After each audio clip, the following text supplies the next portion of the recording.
First memory of dancing is a traditional dance that we do in our village. It's a small village in the mountains of Lebanon.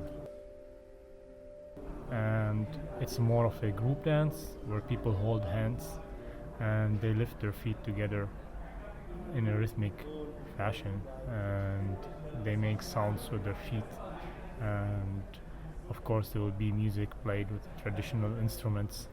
And so yeah, my first memory of dancing is this group dance. And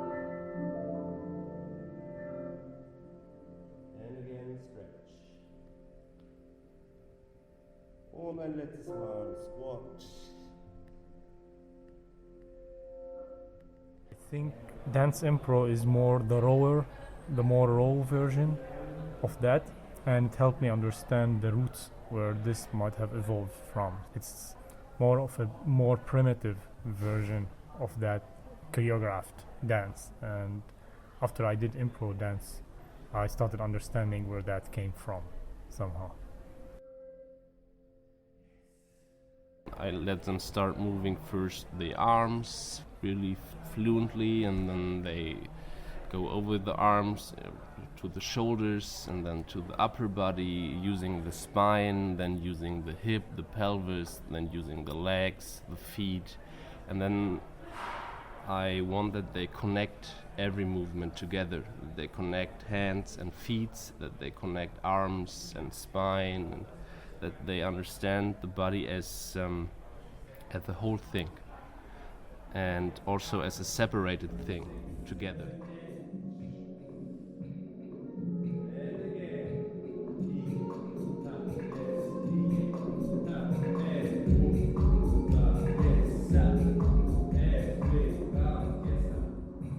I think that dancing, at first dancing for me is neutral international language. So then you have the traditional dances. Of course, they are developed from some cultures, but when I'm improvising, I have no corset, so I can bring my own culture in it. So everybody can bring his own into it, his own person, his own emotions, his own feelings, and this is what makes dancing or dance improvisation for me so intercultural, because it's a neutral language. It's not formed. You form it by yourself, so you bring your own culture. So of course there are some forms that I find myself automatically doing when I'm improvising. There is always little cultural influences, and the proper way of moving somehow is still there, and yeah, it influences how you move, of course. When I'm not thinking about things before, when I'm just doing, I think then it's cultural, because then I'm using a background, I'm in where I was socialized, and I think so I try to keep it so neutral as possible, but I think it's the neutral from my cultural background.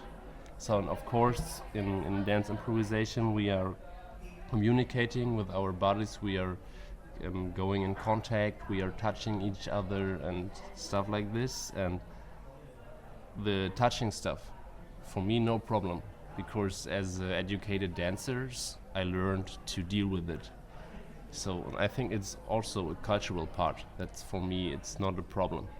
And I think there are cultures where it's not possible. So it's not completely neutral, but so neutral as possible. And up. Sit around. Up. Und wieder in den Boden. Yes. And wieder around.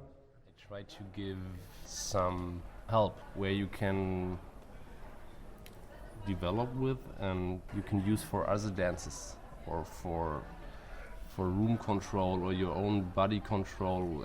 I just want to give help and support, but the way the people go is not so clear for me.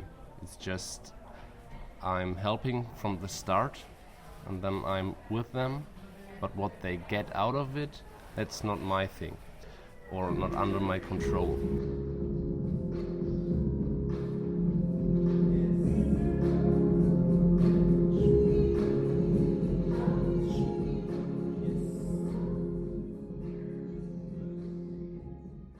After the class, of course, because as Jan said, we have this cooling down thing, I always feel super relaxed, somehow highly focused, like whatever I'm doing after the class usually is good, and somehow it's I don't know why, but it calms your mind completely and kind of refreshes or resets your whole brain.